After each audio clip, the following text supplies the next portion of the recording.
3장은 여기 지금 제목을 보면 알겠지만 개념화, 개념의 이분법이야. 개념화라고 하는 것은 여기서는 어떤 일정 개념으로 표현해라. 그러니까 이제 그냥 쉽게 말하면은 어려운 한자말로 써라. 이런 얘기예요. 쉽게 말하면 그렇지. 좀 단순 무식하게 얘기하면. 근데 뭐 상위의 개념을 찾아갖고 쓰는 게 대단히 중요해. 아니면은 제시문을 읽을 때 제시문에서 나타난 어떤 그 여러 키워드들 있잖아. 그 주제어를 찾아내거나 그거하고 관련된 거예요.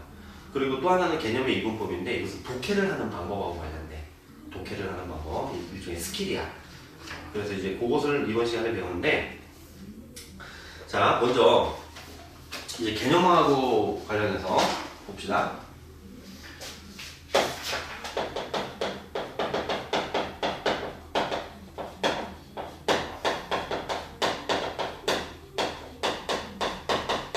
이분법적으로 뭐라지 봅시다.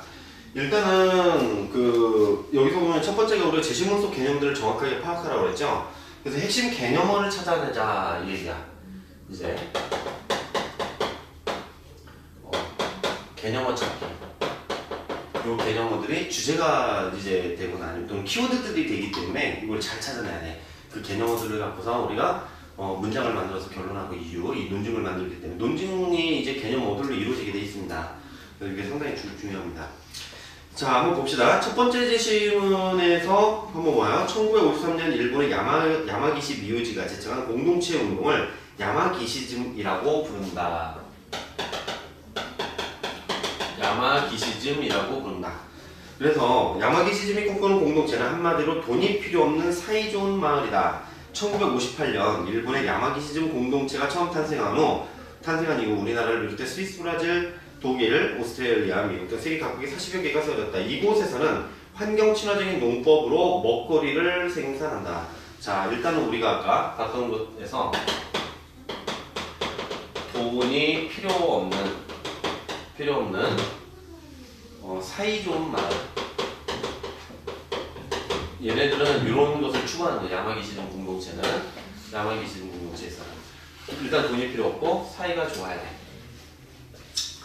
자, 그래서 이곳에서는 환경 친화적 농법으로 먹거리를 생산한다. 우리나라에서는 1984년에 최초로 야마기시즘 공동체가 생겼다. 이 마을이 홈페이지에는 모든 생활과 경영을 일체생활, 일체경영, 일체사회로서 해나가고 있습니다. 일체라는 게 뭐냐?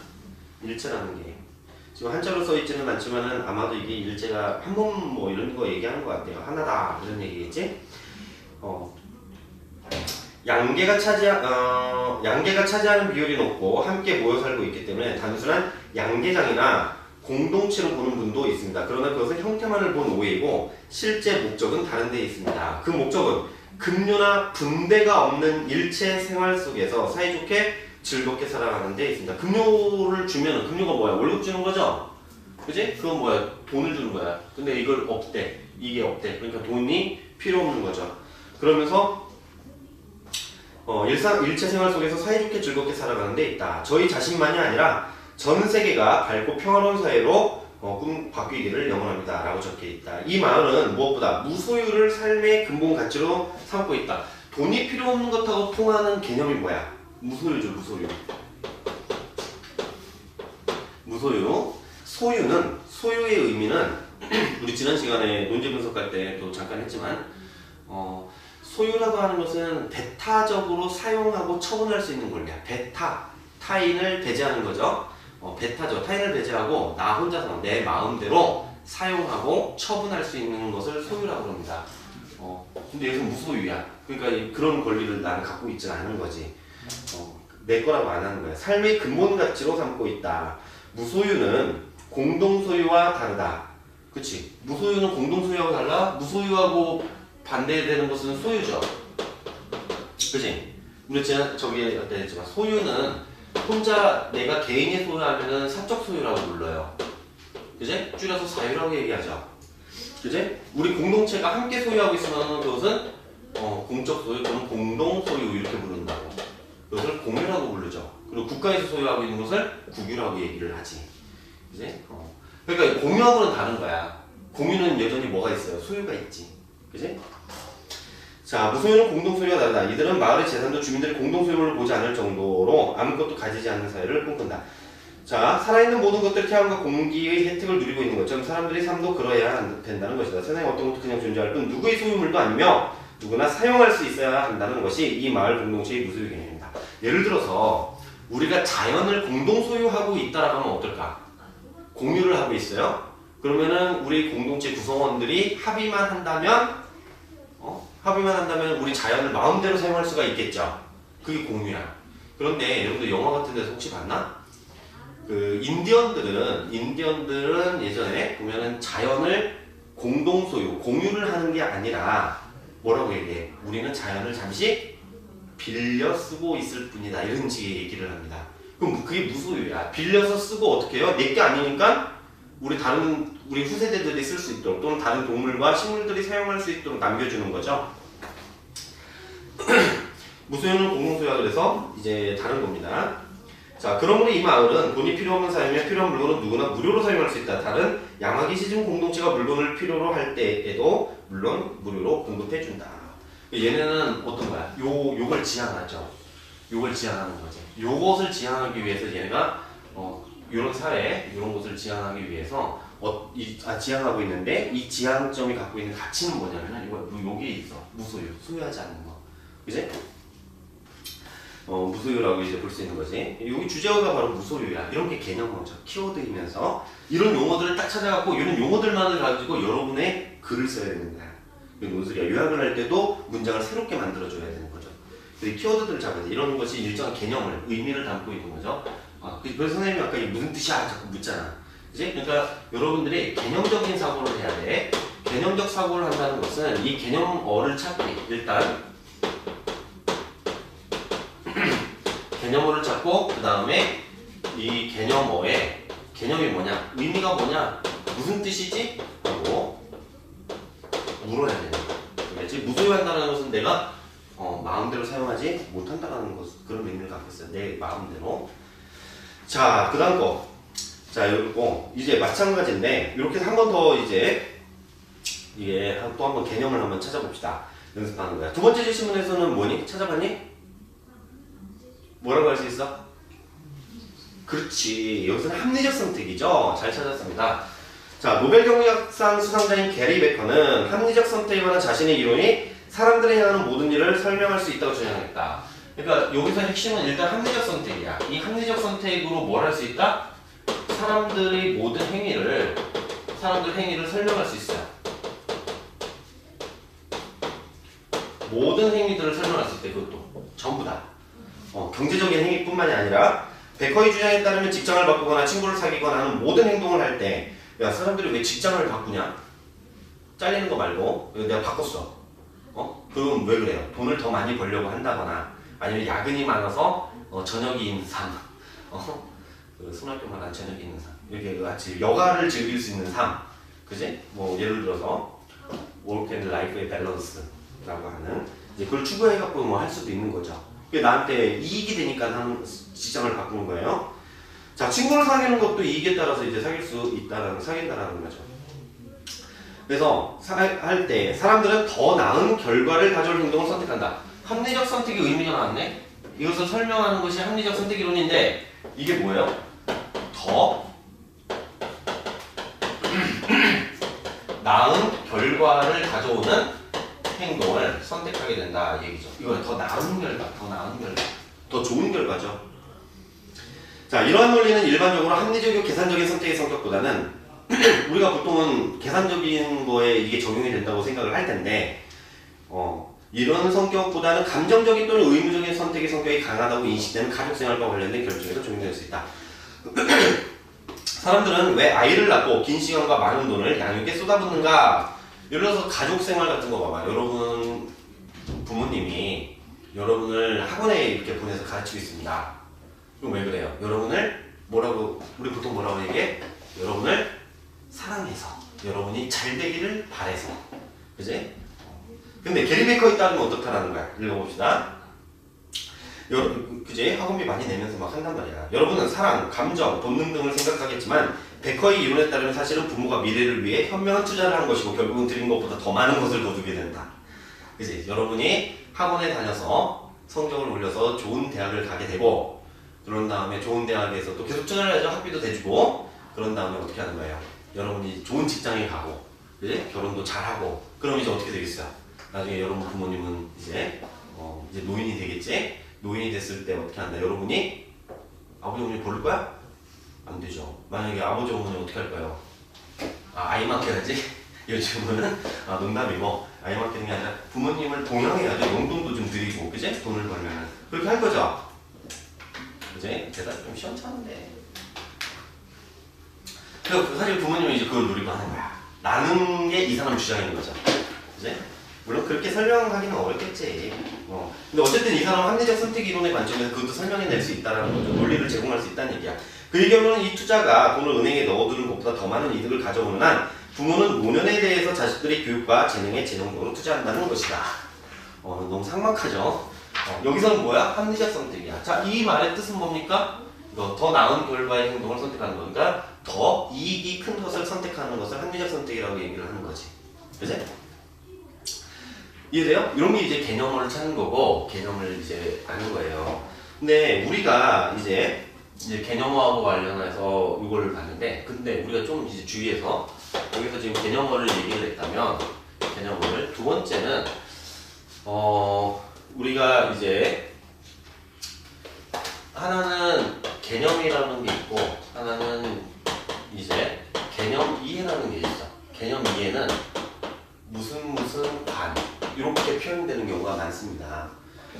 예를 들어서 우리 아까 여기서 봐봐. 그 다음 거 봅시다. 지금 아니 여기서 선생님이 이제 다른 걸로 그냥 예를 들게. 그럼 거기서 보면은 평등이라는 공통 주제를 가지고 얘기를 할 수 있지만 이렇게 봅시다. 개념이라고 하는 것은 한마디로 의미라는 얘기야. 의미. 뜻이 뭐냐? 그런데 이거 뜻이라고 하는 게 이렇게 되는 거예요. 개념이 영어로 뭐지? 개념은 영어로 컨셉트죠. 단어가. 이게 어디서 나온 단어지? 이게 conceive에서 온 단어예요. conceived가 이제 PP형이지만은 이제 라틴어 계통에서 요거 등에 이게 PP형이야. 그러니까 conceive가 무슨 뜻이냐? conceive가 원래 뜻은 마음속에 품다야. 마음속에 품는 것. 이렇게 품는 것을 conceive라고 해요. 알겠지? 그래서 잉태하고 수태하는 거 이런 것도 conceive라고 표현을 한단 말이야. 이제 마음속에 품는 것은 뭐예요? 생각을 품는 거죠. 생각을 품는 거야. 그지? 마음속에 품어지는 것이라는 뜻이야. 생각된 것. 의미야. 그래서 컨셉트가 이게. 이해되지? 생각된 거야. 그러면은 선생님이 이렇게 물어볼게요. justice라는 단어가 있죠. 그럼 이 justice의 컨셉은 뭘까? justice의 컨셉. 이걸 놓고서 얘의 컨셉을 봐라. 이렇게 하면은 얘의 컨셉트, 이 개념이죠. 얘의 개념은 뭐냐라고 하면은 옛날부터 과거부터 이제 정의를 묻는 거야. 정의. 뜻을 규정해서 보면은 각자의 것을 각자에게 이런 뜻을 가지고 있어. 각자의 것을 각자에게 하는. 근데 우리가 자기 몫을 각자에게 나눠준다라고 하는 말은 알겠거든? 근데 문제는 각자의 것을, 각자의 몫이죠. 각자의 몫이라고 하는 거에 대해서는 사람마다 서로 다른 의미로 이해를 하는 거야. 그치? 내 것이 뭘까? 라고 했을 때, 내 것은 각자의 것이라고 할 때, 내 것은 뭐냐? 라고 할 때, 내가 노동한 만큼이 내 거야. 라고 말을 할 수도 있는 거죠. 그치? 그렇게 해서 이 각자에게 분배를 해주는, 나눠주는 방법이 있을 수 있어요. 그것을 이제 기여의 원칙이라고 불러. 그치? 또는, 아니면은, 필요에 따라서 나눠줄 수도 있는 거죠. 필요. 그치? 필요한 것이 내 몫이야. 생존을 하기 위해서 필요한 거. 그치? 이렇게 얘기를 할 수도 있어요. 그럼 이건 사람마다 이게 달라진다.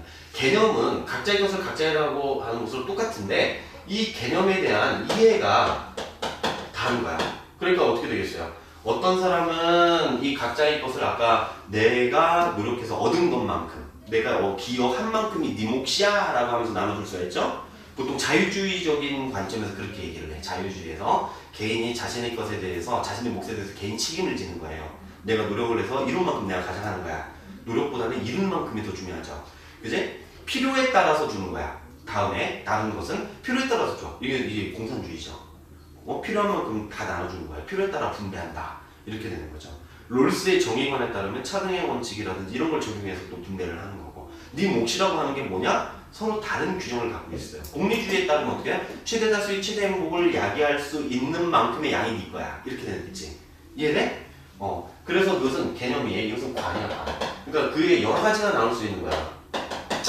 일반적으로 자유주의에서 말하는 기여의 원칙에 따르는 자유주의적인 정의에 대한 이해가 있을 수 있죠.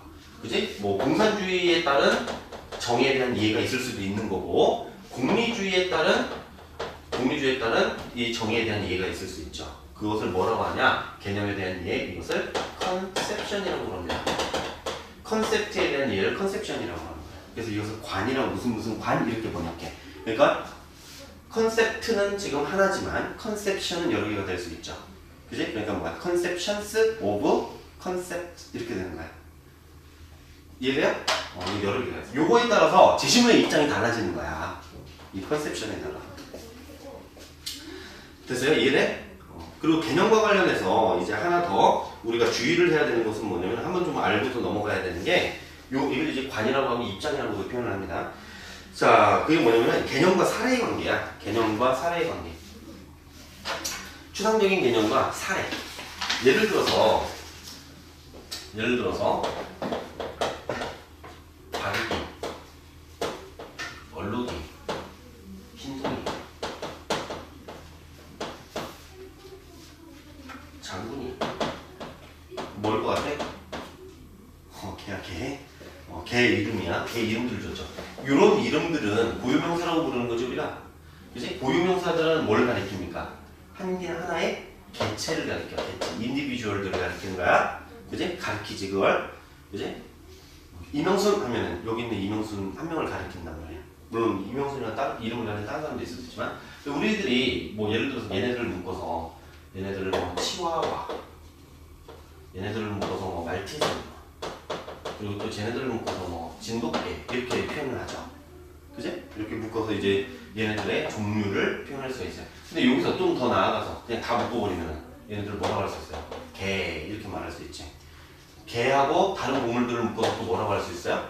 뭐 여기서 이제 동물 이렇게 표현할 수 있죠. 그지? 이런 거야. 얘네들이 구체적인 것들이야. 얘에 비해서 얘는 더 추상적이지. 치와와 하면은 치와와에 속하는 개들은 되게 많죠. 그 중에서 바둑이는 한 마리가 있는 거죠.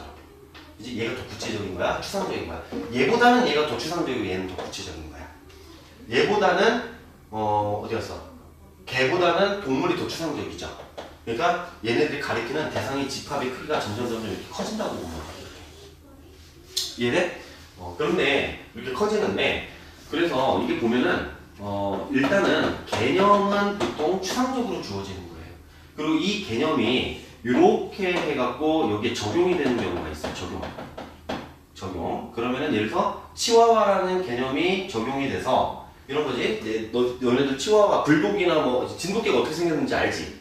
진돗개가 어떻게 생겼는지 알아? 여러분은 진돗개에 대한 개념을 갖고 있는 거야. 그런데 길을 지나가다가 어떤 개를, 난생 처음 보는 개를 딱 봤어. 근데 얘가 딱 보고서 진돗개다 이렇게 생각을 할 수 있죠. 얘가 진돗개다, 이 개가 진돗개야 라고 말을 하는 것은 진돗개라고 하는 개념을 그 사례에다가 적용을 하는 거예요. 여기는 이제 사례가 되는 거예요. 이해되니? 이렇게 해도 되고, 반대로 이 사례로부터 이렇게 올라가기도 돼. 그러니까 이런 개들을 쫙 모아갖고서 얘네들을 모아서 진돗개, 뭐 얘네들을 모아서 치와와, 또는 얘네들 통째로 묶어갖고 개 이렇게 말을 할 수도 있는 거죠. 이건 뭐랑 사례로부터 이렇게 개념으로 일반화 또는 추상화를 시킬 수도 있어. 이 개념에 들어가는 것들은 어떻다? 성격이 추상적인 특징을 갖고 있고, 사례에 들어가는 것은 구체적인 특징을 갖고 있어요. 자, 이런 식으로 돼 있어. 우리 앞에서 1장에서 배울 때 그런 거 있었지? 예를 들어서 만유인력의 법칙, 아까도 그 얘기를 했지만은, 만유인력의 법칙은 여기에 해당되는 거야. 추상적인 거야. 개념뿐만 아니라 추상적인 것에 들어가는 것은 개념이라든지 이론이라든지 아니면 법칙적인 이런 게 들어가. 제시문들로 이런 게 주어지는 거예요. 그 다음에 사례로는 아까 통계 자료라든지 어떤 현상적인 그 사건을 서술하고 있다든지 이런 것들. 사건이나 현상이나 이런 것들이 적용이 되는 거예요. 만유력의 법칙. 사건이 일어나서 어떤 사건이 나무에서 사과가 떨어졌다 이런 거죠. 만유력 법칙을 이용해서 설명하는 거지. 이제 개념을 이렇게 적용하는 거야. 여기서는 무소유라는 개념이 적용된 양화기 시정은 공동체가 있는 거죠. 그지? 이해되니? 이런 방식으로 이제 생각을 하는 거야. 논술 문제가 이런 방식으로 이제 적용이 돼서 어떤 이걸 적용하는 문제가 있을 수도 있고 이렇게 올라가는 형태의 일반화 추상화시키는 문제도 있습니다. 올라갈 때는 일반화하거나 추상화하거나 또는 이 개념을 통해서 개념이 아니라 사례들을 통해서 개념을 지지하거나 반박하거나 하는 평가형 문제 이런 문제가 만들어지기도 합니다. 이게 논술 문제가 만들어지는 원리라고 보면 돼. 개념을 이용해서 얘를 설명을 하기도 하고 이제 뭐 분석을 하기도 하고 평가를 하기도 하고 비판적 평가를 하기도 하고 이런 식의 문제가 이루어지죠. 그래서 여러분이 이제 이 개념을 볼 때 이렇게 구별해가면서 있는 것이 여기 개념화 시켜놓고 개념에 적용되는 사례는 이거구나라고 하면서 이제 글을 읽는 게 좋습니다. 자 그리고 우리가 일단 여기까지 하고서 그 다음 거 여러분들 이제 문제를 풀고 나서 한번 문제를 풀고 설명을 같이 봅시다.